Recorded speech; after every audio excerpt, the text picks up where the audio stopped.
খাঙ্গারি তো ফোন ধরতেছে না, শালা তো ফাঁসাইবো আমার করে পরে। ওর নাম খাঙ্গারি নাই বুঝছো, ভাঙ্গারি হলো বলে তো দেশ পেলাম তুই হালাইতো না। মারানির পুত্রে কইছিলাম যে সকাল সকাল আয়া আপনি প্রিন্সিপাল স্যাররে ম্যানেজ করবেন। আর বলে বড় নেতা হইছে, আমার কোন জায়গার বড় নেতা? এই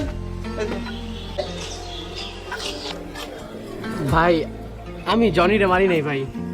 ভাই আমি তো ওই যে কলেজের ভালো স্টুডেন্ট না, আমি এই তোদের ক্যাচালের বাস করে পড়তে যেতেছি না, পরে আমার মানিজ্য নষ্ট হইব।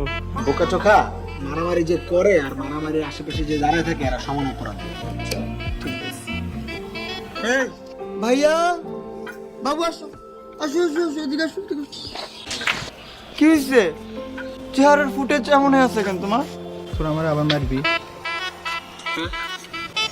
কথা দিলাম আমি প্রিন্সিপাল স্যারের কাছেও কইতাম না, আমি মকবুল স্যারের কাছেও কইতাম না।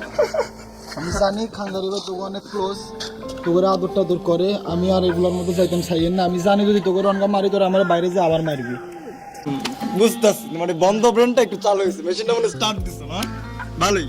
তোর আমি কষায় দুইটা থাবড়া দিছিলাম বন্ধু, মাফ করে দিছি, আর মারুম না, প্রমিস। যা মুসলিকে আরেক লাগবে তো না, তোর উচিত আরেক লাগাইলো। আর কিন্তু মুসলিস না, হ্যাঁ মুসলি কিন্তু আরেকটা দিবো, হ্যাঁ। মামা কি বাচ্চাটা যে বাচ্চা, আমি এত টেনশনে আছি না ভাই। চল আজকে তো কি করতে হবে আজকে ভাই।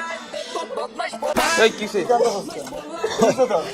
ভাই ঝামেলা মিটে গেছে, খুশি দাঁত করা হইয়া ইমোশনাল হয়ে কাঁপতো। কি রে ইমোশনাল হয়ে গেছিস? ভাই তুই কাম। এই আমার তো মনে একটা গাবলা আছে। এই কাহিনী কি কত? আগাম করে লাইছি আমি। কি আকাম করছিস? আরে ওই যে ওই কলেজ থেকে আসার আগে আমি ওই মকবুল স্যাররে আর ওই প্রিন্সিপাল স্যাররে না এই কি কর?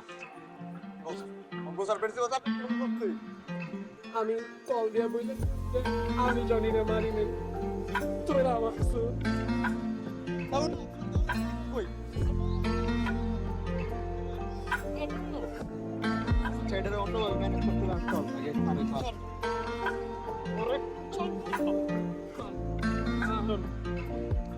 জানলা ধরে গেছে, যাওয়া যাবে মকবুল স্যারের ক্লাসে যাওয়া যাবে। তুই ম্যাডাম ভালো টিচার, ওনার ক্লাসে কিন্তু চালিকা বসতে পারি।